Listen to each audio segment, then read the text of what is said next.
Hello students, today we're diving into chapter 12 for the next 20 minutes.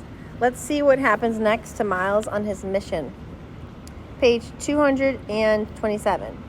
Miles slept on it, barely, though he practically passed out from exhaustion. It was a stunted sleep, as he kept waking up over and over again, his heart pounding, his head spinning, nausea overcoming him. There was no way he could get a good night's rest knowing what he knew, after seeing what he'd seen. So on the fourth wake up, as the sun finally started to warm the sky with its orange, Miles decided to get up. He slipped out of bed and out of the room. The hallway was littered with candy wrappers and random pieces of costumes that most likely became pretend weapons for teenage boys hopped up on sugar and ego.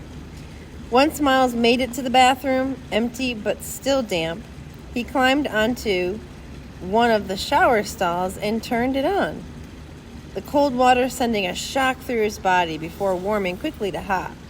The steam engulfed him as he stood there, turning the knob hotter and hotter to see just how much pain he could take. After the shower, he went to the sink to brush his teeth. He squeezed the toothpaste onto the toothbrush, then slipped it into his mouth and glanced up. He was Aaron. He closed his eyes, opened them. Austin. He staggered back, wagging his head, white foam dripping from his mouth. He glanced back at the mirror and saw himself. Spat in the sink, ran the cold water from the faucet, making a bowl with his hands and splashing his face, cleaning the toothpaste from it, and trying to snap himself out of whatever delusional breakdown was happening. He toweled his face from the nose down, patting it while staring into his eyes in the mirror. He dried his mouth and his chin, then pulled the towel away, his skin no longer his own, the brown of it now alabaster and thin, its smoothness replaced by long, stringy hair. What? Miles panicked, his heart dropping to his stomach. He pinched his eyes and shut one more time, keeping them closed as he chanted to himself, "Wake up, Miles, wake up." Then he slowly put his hand up to his chin to feel nothing, just skin again. The beard was gone. Gank was still sleeping when Miles got back in the room. He dressed quickly, jeans and a sweatshirt, then slipped out of the room again and headed downstairs. It was Sunday morning, a familiar time of day, usually when Miles would be walking to church with his mother. "Father Jamie's got a word for us, Miles," his mother would say, the sound of her high heels clacking up the sidewalk. But Miles was never that enthused about it. However, this Sunday, Miles was yearning to sit next to his mother in the pew while she passed him candy, the two of them sharing a hymnal, singing off-key. So he headed to where he'd never gone to the entire time he'd been at Brooklyn Visions Academy, to the campus chapel. Excuse me. The weather wasn't nearly as beautiful as it had been earlier in the week, but it was definitely just as peaceful. The sunlight of daybreak was now being overshadowed by the gloom of clouds. A light rain fell, which usually would have been a turnoff, but on this particular morning, it was refreshing. The chapel was located on the other side of the campus, so Miles meandered down the littered cobblestone pathway between palatial buildings, all marble and brick. He walked past the store, figured Winnie was probably there. Thought about stopping in, but decided to keep moving. He passed the library. Ex nihilo nil fit, engraved in the white stone above the gigantic double doors. Mrs. Tripoli was probably in there, asleep. An image of her dressed like Marley Shelley, which was basically her dressed in a black ball gown, curled up between the stacks, popped in Miles' head. It made him smile. He continued on, and eventually he got to the quad, where the raindrops pimpled and dimpled the fountain water. Miles flashed back to the open mic Instantly, the drizzle felt colder. His sweatshirt slowly wetting, now heavier than it was a few steps before, so he moved on, and just beyond the quad was the chapel. It was a small white building, 2 steps, nothing fancy, nowhere near as regal as the rest of the campus. The doors were closed, but Miles figured the church was always open. Maybe he could go in to confession, get some things off his chest, apologize for what he wanted to do to the warden, what he was planning to do. His mother would be proud of him if she knew he'd gone. But when Miles climbed the steps to go to the door, he yanked the tarnished brass handle. The door didn't budge. Miles yanked it again. Well, it was locked, so he sat down on the steps and he waited. It wasn't long before people started showing up, but there weren't other students looking for a quiet place to pray. Instead, they were men dressed in green jumpsuits and dirty boots, carrying trash bags and poles with a spike on the end. The maintenance workers were cleaning up the mess made the night before. The candy wrappers, the soda cans, more candy wrappers, and more candy wrappers. Miles watched as they punched the spike through small pieces of paper and then shook them into bags. It reminded him of what his father had made him do a week before, cleaning up the trash on his street. The only difference was that these guys were getting paid for it. But still, Miles couldn't help but think about his dad telling him that he was responsible for his street, and that being a hero wasn't always just the big things, but it was also the small things, like picking up trash. So Miles stood up and walked over to one of the guys. "Good morning," Miles spoke to a guy who had a hood yanked over his head and earbuds in his ears. The guy snatched an earbud out. "Oh, what did you say?" "Oh, I just said good morning," Miles repeated. The guy nodded. "Oh, yep, good morning." Then he started to put the bud back in his ear when Miles stopped him. "Sorry, but can I ask you something?" Miles started. The guy nodded again. "You think I can maybe help out?" "Help out?" The guy kind of laughed. "Yo, little man, you want to help out?" he said, turning to the other guys around him. "Help out?" A different guy wearing an orange hat said. He had a toothpick sticking out from his side of his mouth. You do know we're cleaning this crap up, right?" "Yeah, I know." Well, they all looked around at each other and they shrugged. Then Earbuds gave Miles his spiked pole. "I'll hold the bag," he said, obviously happy to be passing off some of the work. "We already did one walkthrough, and now we're just walking through again, heading back towards the dorms." "Okay, cool." And as they moved from one part of the campus to the next, the maintenance crew made a small talk with Miles. But mainly, Miles just listened as they conversed with each other about their weekends.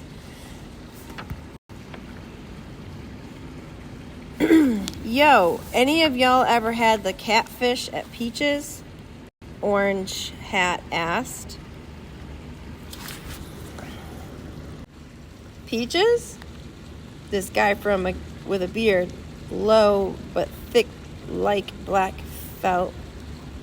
"Yeah, Peaches, the spot Benji used to wait tables at. Over there, off McDonough," Orange Hat explained. Miles' ears perked up when he heard the name. Benji, where have I heard Benji? He wiped rain from his forehead and pushed the steak through the heart of the fun-sized Snicker wrapper. "Where Benji at anyway? Ain't he supposed to be here?" Toothpick asked, shaking his head. "Ain't nobody seen him since Monday when he came to work all lumped up. After that, no call, no show," Black Felt said. Miles glanced up, then immediately darted his eyes back down at the ground, searching for the next piece of litter. Benji, not the one from the basketball court. It can't be, Miles thought. He's probably off trying out for the Knicks again. This was a guy named Ricky, short dude with tall dude pants on, bunched and gathered around the tops of his boots. He ain't never tried out for the Knicks, Earbud said. Well, he told me he did, Ricky said. He also told you he had proof that he had the highest vertical on Earth. Everyone burst into laughter, everyone but Miles. He probably just quit his crappy job, Earbud said, opening the trash bag so Miles could shake off the spike. The drizzle finally started to let up. Without telling us, though, Toothpick asked. I called him and everything, even twice. And he ain't hit you back? Blackfelt asked. Nah, and that was days ago. It's like he's just disappeared. What do you mean disappeared? Now Miles butted in. He didn't mean to, but he just couldn't help it. The 4 green-suited men shot glances at him. Hey, you know Benji? Ricky asked, his tone slightly harder than it was seconds before. His voice made it clear that he was half asking sincerely and half telling Miles to mind his own business. I was just, and before Miles could try to hack up the rest of his words lodged in his throat, Orange Hat jumped back in.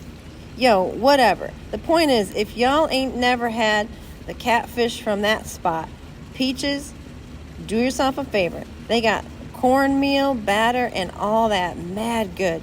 He reached over and grabbed the trash stabber from Miles, signaling that the job was done. They were back in front of the dorms. You too, Shorty, Orange Hat said to Miles. I'm sure it's probably better than what y'all eating at this school. All right, that was 11 minutes for Chapter 12. Now let's dive into Chapter 13 and make the most of our 20 minutes today.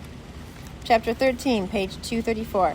Good morning. I was going to say sunshine, but you're soaking wet, so good morning, rainstorm, Gank said as Miles came back in the room. Gank was sitting in his desk chair, scooping cereal from a bowl, watching TV. Miles did not respond, just sat on his bed and cradled his face in his hands. Benji didn't deserve to be snatched, and even though Miles was sure if it had actually happened to Benji, he had a feeling, one deep in the pit of his stomach, that was the case. Yo, you good? Gank asked, spinning his chair toward Miles. Miles continued to hide his face. Yeah, he said, his voice muffled by his hands. I went down to the chapel. Miles lifted his face. The campus chapel? Gank sounded surprised. What, did your mother come to you in your dreams and tell you get your butt up for church or something? Miles didn't laugh. It wasn't open. Too early, I guess, but I still got a message. Suddenly, Miles got up from the bed, squatted, and reached under the twin frame. He swiped a few times before finally knocking forward his own web shooters. He set them on the bed, then dug back into the closet and pulled out his suit again. And now I have to deliver one. Miles, what are you doing? Gank asked. Miles continued to get dressed. Miles! Gank set his bowl on his desk. It's not even 8 a.m. Look, I slept on it just like you told me. Miles peeled off his wet clothes, dried himself off with a towel, then searched the suit over his body like a second skin. Now I have to go. He grabbed his mask, walked over to the mirror. Gank stood up. Miles slowly rolled the mask down over his head, then over his eyes. Like always, he closed them for a split second, just until his holes lined up. Then he opened them and continued stretching the mask over his nose, mouth, and chin. He looked at himself in the mirror again. Spider-Man. And I think what you said last night was right. You kill the head, the feet die too. The old man is the head. And I have to stop him. He's hurting so many people. People we know, and people we don't know, and people who aren't even alive yet, man. He's hurting my family. People in my neighborhood. Me. I won't be able to do anything until I do this. What good is it being a hero if I can't even save my own self? And you are sure about this, Gank said. He looked at Miles without an ounce of a joke on his face. No snark in his voice. Just Gink, the closest person Miles had to a brother, someone who loved him. I'm sure, Miles nodded. I'm not guessing. I know these things, and knowledge is power. And with great power comes great responsibility. Miles finished. Holding his hand up for Gink, Gink slapped his palm and Miles gripped it tight, eye to eye, before Miles turned to the window, shoved it open, camouflaged himself into red brick against blue sky, climbed out. Miles crawled along one side of the building before jumping to the other side, and then to the ground, and running across the campus to the auditorium. Once he got back to the same door he'd followed Mr. Chamberlain into the night before, he bent the steel back just enough to slip inside. Miles came out of camouflage and leaped from the steps down into the tunnel, where the light was swallowed by the tunnel's darkness, water splashing him. He sprinted through the tunnel like an express train. His brain wouldn't quit racing. His family name, the suspension, his uncle, his father, his neighborhood, Austin, everyone who came before him, everyone coming after him. Everyone coming after him. After a few minutes of flashing through the tunnel, Miles reached the overhead double doors. He listened. He could hear the crickets jumping through the field. An airplane in the sky, still miles from passing overhead, though. But not the sound of grass blades bending, which meant no feet. He pushed the gate open. He climbed out. He looked behind him. The fence, higher than most buildings, blocked off the back stone wall of the prison. He ran toward the house, slipped right back into the window he had peered through the night before. He hunkered down like a soldier, waiting on the order to attack. The warden was there, dressed in trousers and a white dress shirt, sitting in a huge chair, sipping from a mug. The sun shone through the window, filtered through the crystal trinkets in the cabinet against the wall, creating a kaleidoscope of rainbows, which would have been a beautiful image under different circumstances, an image meant for an art gallery or a museum. A white cat came from behind the couch, the color of fresh snow. It leaped onto the couch, cozied up on the leg of the old man, who stroked its fur gently.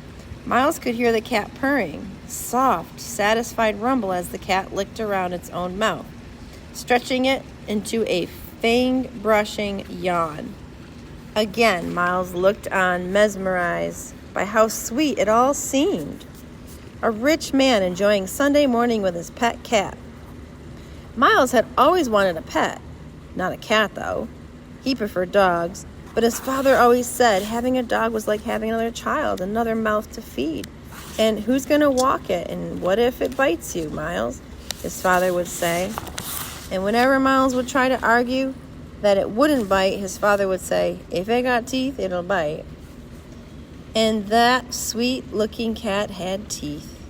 And so did that seemingly helpless old man, whose weathered body looked like it was paper mache. He had teeth, too. Teeth that apparently had fallen into the mug he was sipping from, because he stuck his finger in it and dug one of it out as if it were a chip of ice. Miles watched as the warden positioned it back into whatever slot it had slipped from and pressed it with his thumb into his top row, seemingly forcing this disgusting chopper back into his gum line. Gross, Miles shuddered, and then the warden glanced over at the window. Miles was still camouflaged, but felt the need to drop below the windowsill anyway.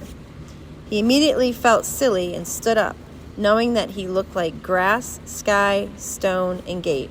The warden set his cup down on a side table, rose to his feet, the cat jumping from his lap to the floor. All right, teens and boys and girls, as we wrap up another 20 minutes of reading with part of Chapter 13, if you manage to stay awake, give yourself a gold star for building your reading stamina.